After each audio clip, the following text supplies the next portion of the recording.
Бүгінгі таңда смартфонсыз өмірді елестету мүмкін емес. Ашығын айтқанда байланыс құралдары күнделікті тұтынатын азық түлігіңізден бірде кем болмай тұр. Еліміздегі телеоператорлардың соңғы кездердегі қадамдары ел құлағында жатталып қалған Самарқанда бір апам бар, бұдан да өткен сорақы дейтін тәмсіл дерексіз еске түсіреді.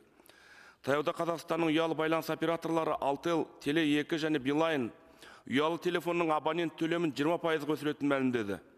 Яғни аталған операторлар интернеттің де тарифін 20% өсіреді деген сөз.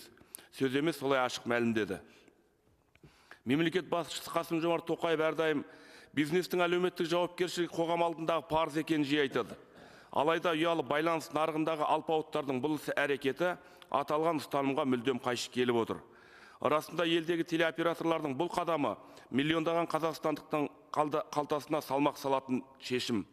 Өйткені бүгінде телефон мен интернет халықтың ақпаратқа қол жеткізуіне, жұмыспен қамтылуына, кәсіп жүргізуіне, баланың білім алуына, сондай-ақ мемлекетпен байланыс орнатуына мүмкіндік беретін аса маңызды құрал.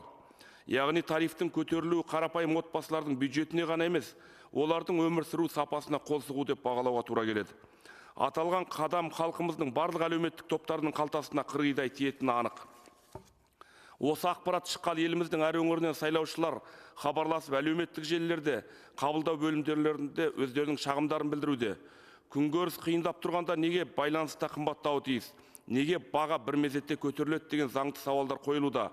Арасында үш ірі оператордың тарифтерді бірдей көлемде және бір уақытта қымбаттату қоғамда үлкен күмән тудыруда. Бұл компаниялар арасындағы бәсекенің емес, өзара келісімнің, үйлесімнің, астыртын ақылдасудың белгісі емес пе? Байтал түгел бас қайғы дегендей осындай қадамдардан кейін қолжетімді интернет ұлттық жобасын ойлаудың өзі мұң болып қалды.